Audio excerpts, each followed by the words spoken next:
Fifth Harmony has a very emotional last show. Cardi B deleted her Instagram. And celebs react to Yanni versus Laurel. All that and more on this week's DHR recap. Hey guys, welcome to this week's weekly recap of the biggest DHR stories from the week. First of all, Emil, Yanni or Laurel? Renee, I've told you multiple times it's Yanni. It's Laurel, but Instagram apologized Yanni. to... What was that? Yanni! Oh my gosh. Instagram apologized to Kim Kardashian after they deleted her post. Okay, they did, and we're gonna break that down, but first we have to talk about Fifth Harmony's final emotional show in Florida, and Nas had the scoop. Dinah, Jane, Allie, Lauren, and Normani took the stage together for the last time, you guys, on Friday, May 11th at the Hard Rock Cafe in Hollywood, Florida. And the ladies of Fifth Harmony announced their indefinite hiatus back in March, if you guys remember, and their final performance has just come way too soon for us. So at the end of the show, as they sang their final notes, the girls hugged and held back tears. Then they put all the planned choreography aside and just lived out their last moments as a group on stage.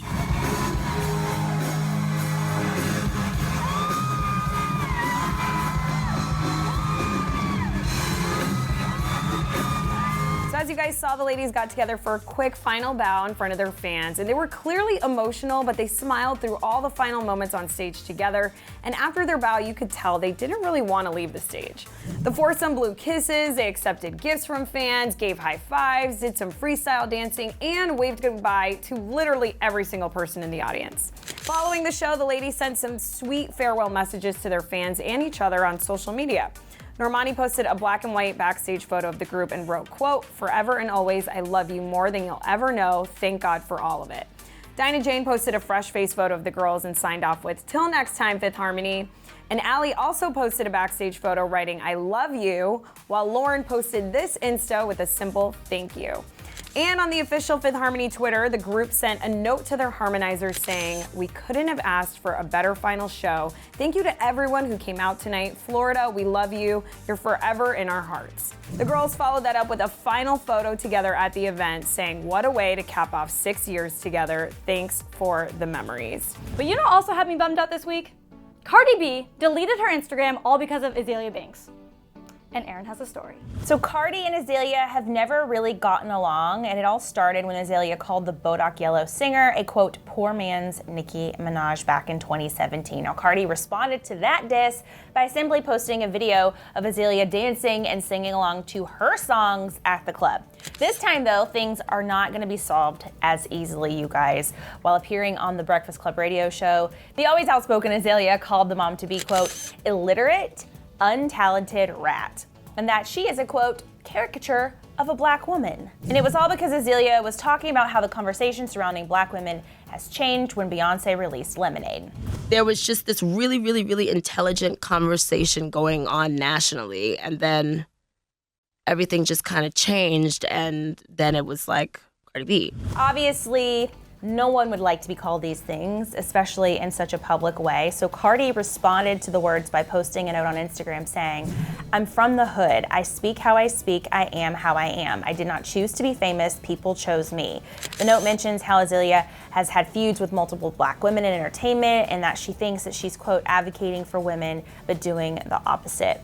Cardi also commented on a post including the video of Azalea saying, quote, "I'm not apologizing or killing myself because of who I am." Okay, honestly, I hate that she deleted her Instagram over this. I kind of wish she was like the bigger person and just ignored it. You know what I mean? know, I do too, we all do. But in other news, Jake Paul responded to those Team 10 rumors, and you have to hear what he had to say. YouTubers Nick Crompton and Chance Sutton, as well as Team 10's head of engineering, all quit Team 10 last week within days of each other. Of course, this raised a lot of eyebrows, and fans began to wonder what went down between them and Jake, considering they all seemed so close. On Sunday, Jake gave fans the explanation that they were waiting for. He told them that he waited a while before discussing it, saying, quote, "So I can talk to you guys without a bunch of emotions involved."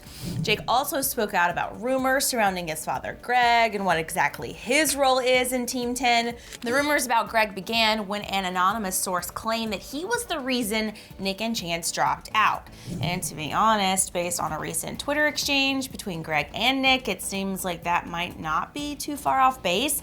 Greg took to Twitter last week to say, quote, "Business 101. If anyone has an issue with an internal business audit, there is usually a reason why. And no matter what an opinion might state, the fact is that 2 + 2 = 4.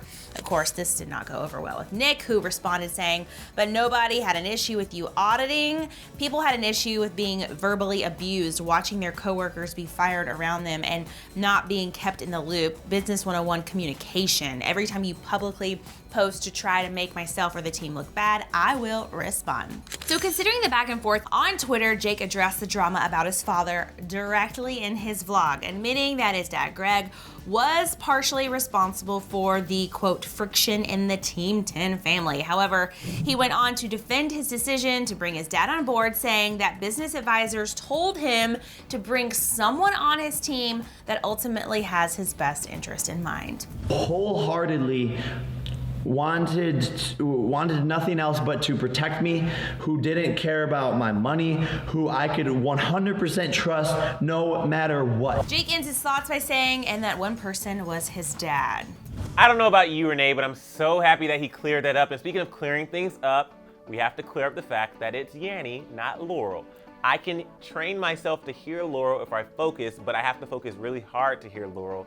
I hear Yanni. It's definitely Laurel. Okay, we're not doing this again. It's Laurel. But before we get into a huge debate, even though I'm right, Erin has a detail of how all the celebs responded to this. On May 14th, YouTuber Chloe Feldman started the Yanni versus Laurel debate on her Insta story and Twitter, writing, "What do you hear, Yanni or Laurel?" Laurel. Laurel. These two very different words have now taken on a brand new meaning. Some swear the clip says Laurel, and some swear it says Yanni. And some even say they can hear both. Our girl Chrissy Teigen picked sides, tweeting, "It's so clearly Laurel. I can't even figure out how one would hear Yanni. It's Laurel." Ellen DeGeneres retweeted a tweet and said, "Literally everything at my show just stopped to see if people hear Laurel or Yanni. I hear Laurel." But Emmy Rossum was one of the lucky ones that could hear both. "I hear Yanni so clearly, but if I listen closely, I can hear a deep, quiet ghost saying Laurel." So there. Football star JJ Watt tweeted, "Our truth, Yanni versus Laurel, is starting some real fights." Internet theorists have decided this audio discrepancy all comes down to frequencies. What you hear kind of depends on the amount of bass that's being produced by the device you're listening on. Laurel. Laurel. Laurel. Laurel. Laurel. Laurel. So if you play the clip with low volume, there won't be as much bass, and you will likely hear Yanni. If you turn the volume up on some speakers that have actual bass, then you'll probably hear Laurel. Okay, that makes a little more sense why some people are hearing Yanni and not Laurel, even though I only really hear Laurel. So we're just calling me some people now. You know, just like a few people. Thought we were friends, Renee. Anyway, moving on to some sad news from the week, though. Jacqueline Hill announced her divorce from John Hill after 9 years, and Vivian broke that story. Jacqueline and John Hill made their announcement via social media in 2 separate posts. Jacqueline wrote, quote, "After almost 9 years of marriage, John and I have decided to divorce. Although this has been one of the hardest decisions of our lives, I know it's what's best for both of us. I will always have love for him, and I'm so grateful for all the good times we shared together. My heart is broken by this, but I still believe in love, and I believe everyone has a chance for a happy ending." And then she goes on to say, "Thank you so much for the love and support." Now, John did post his own statement, even though there's rumors that he cheated on her, but this is what he said. So he basically posted a similar statement to Jacqueline's, and he added saying, quote, "This is obviously not the future we envisioned, but we were very young and have since both changed and grown apart. Although there's still love between us, we feel it's best to go our separate ways."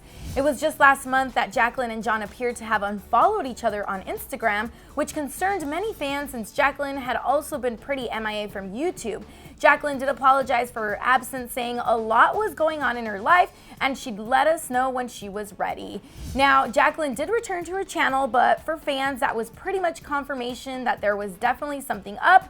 So when Jacqueline and John seemingly shaded each other online, rumors really started to fly. I honestly feel so bad for both of them. I hate when couples split. I know. I am happy though that they finally said something, because I know there's been speculation for quite some time now. But you guys, Moving on to our very last story, my favorite story of the week, because I honestly wish that Instagram would talk to me or apologize to me sometime. But Instagram apologized to Kim Kardashian after they deleted her post. What are they apologizing to you for? I just want them to talk to me. Let's get to this story. Kim Kardashian is getting some flack yet again, you guys, and this time it's for promoting an appetite suppressant lollipop. So Kim posted a photo of her sucking on said lollipop with the caption saying, quote, #ad, you guys, at Flat Tummy Co. just dropped a new product. They're appetite suppressant lollipops and they're literally unreal. And then she went on to say that the first 500 people to buy the lollipops would get 15% off. The negative replies happened immediately and we're not surprised, with one user writing, "This is disgusting. Your fans are gonna be seeing this and thinking that this is how to get your body. Eating is good for you. Stop convincing people to literally starve themselves of food to get a flat tummy." And soon the outrage took to Twitter, with Dr. Liam Hackett saying, "Eating disorders are a very real issue for a lot of young people, and to see Kim Kardashian actively encouraging her fans to develop an unhealthy relationship with food is terrifying and gravely concerning."